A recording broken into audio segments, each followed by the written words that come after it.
صباح الفل، صباح الهنا، صباح العسل يا حبايب قلبي. اللي بيشوف الفيديو ده بالليل مساء الفل عليك يا جميل، واللي بيشوف الفيديو ده الصبح صباح الفل عليكم. ازيكم؟ عاملين ايه؟ وحشتوني جدا جدا. كل الناس اللي مش عارفاني، ادخلوا بس على الفيسبوك، اكتبوا مروه العزب انجليش، هتلاقي الصفحه الشخصيه بتاعتي، ومروه العزب عربي. الصفحه اللي بنزل عليها فيديوهات عندك اهو. انت مستني لغايه ما اعمل فيديوهات وتتكلم؟ ماشي. وحشتوني جدا. ممكن برضه اقول لكم رقم تليفوني، بحيث اللي عايز يعرض مشكله او يعرض حاجه على القناه عندي يكلمني على الواتساب. انتوا اخواتي وحبايبي وانتوا على دماغي جدا. 010 1646 6250 7 مروه العزب. وحشتوني جدا يا حبايب قلبي. بس الموضوع اللي انا هكلمكم فيه النهارده، الزوج اللي خلص على زوجته وهي بتصلي صلاه الليل. يعني هو كان لسه كمان الاستاذ جاي من صلاه التراويح. يعني هو مراته كانت بتصلي ركعتين، هو كان جاي من صلاة التراويح. طبعا الأستاذ من كفر الشيخ، الله يرحمها يا رب يا رب يا رب كده، ويجعل المسواه الجنة. طبعا تحس ان في رمضان كده بعض الأزواج والزوجات، طبعا هو شهر مبارك وشهر جميل وشهر تسامح وشهر جميل جدا، بس تحس دايما في خلافات. ممكن خلافات على حاجات هايفة، يعني ممكن مثلا على أكلة هو حبيبها هي ما عملتهاش، على تأخيره بره، على أي حاجة. يعني تحس إن في كده، يعني الرجالة بتبقى خلقها ضيق كده. ممكن عشان بقى ايه، طول النهار ما بيشربوش سيجارة، ما بيشربوش فنجان قهوة مع نينا. ده بقى ده فطر الأستاذ فطر ومراته ست محترمة الله يرحمها يا رب.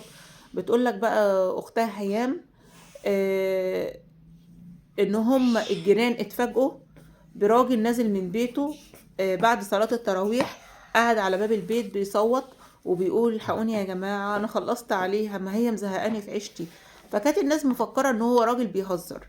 كانت مزهقاني في عيشتي وانا كده خلصت عليها، وانا كده اترحمت والحمد لله ان انا كده لما صدقت ان انا خلصت عليها، يلا يا جماعة روح بلغوا عني.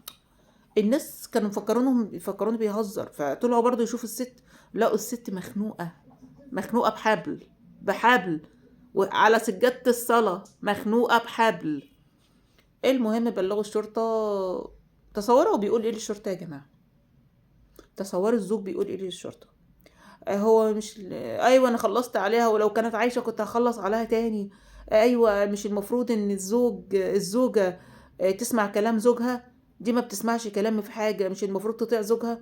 ايوه يا جماعة المفروض الزوجة تطيع زوجها، بس تطيع زوجها مش بالاسلوب اللي انت بتكلمها بيه ده، ومش بالتعامل ده.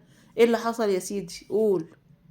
اللي حصل ان انا كنت قايل لها على اكله معينه تعملها، فبقت متضايقه وقلبه وشها وبترغي كتير. طيب ماشي، ما عملتش الاكله، ما فيها ايه؟ ما جايز يكون ما فيش حاجه مكمله الاكله او حاجه. لا لا انا جايب لها كل حاجه. طيب ماشي. انا والله بصراحه زهقت منها وزهقت من تصرفاتها، وانا كده قبل كده غضب غضبتها كذا مره، وبترجع تاني بتحب العيال، وكانت بتسيب العيال معايا وانا كنت مرتاح، فانا كنت عايزه اغضبها بصراحه. طب انت تغضبها ولا تموتها على سجادة الصلاة؟ انا بقى زهقتني كل كلمة ترد عليها كلمة بكلمة، وانا بصراحة راجل خلق ضيق. راجل خلق ضيق. ايوه انا قبل كده غضبتها كذا مرة، بقت تمشي وتسيب العيال معايا، وكانت العيال حلوة ومرتاحة والله من غيرها، وكل حاجة كانت ترجع تاني وانا ما اروحش اجيبها. يعني انا سيبها غضبانة عند اهلها وما اروحش اجيبها، ومع ذلك ترجع تاني. انا ما بجيبكيش، بترجعي تاني ليه؟ هي بترجع تاني. المهم، طيب انت يعني زوجتك محترمة وبتحب عيالها وبتحاول ترجع بيتها تاني، مش عاجباك دي؟ لا لا ما كنتش عايزها ترجع، هي اللي بترجع كده بمزاجها، بتمشي بمزاجها وبترجع بمزاجها، وهي زهقتني بصراحة كده، فانا قلت اخلص عليها. استفدت انت ايه بقى؟ يا كل زوج، يا كل زوجة، حاولوا ان انتوا تتفاهموا مع بعض. بتطلعوا عيال معقدين. تسوى ايه ان عيالك يكبروا ويتقال لهم ابوكوا خلص على امكوا؟ لو عندك ولد مين اللي هيرضى يتجوزه اساسا؟ هيقولك الولد زي ابوه. يتمت، يعني انت كده يتمت ولادك ام واب. انت كده خلاص، انت خلصت على ولادك هم عايشين.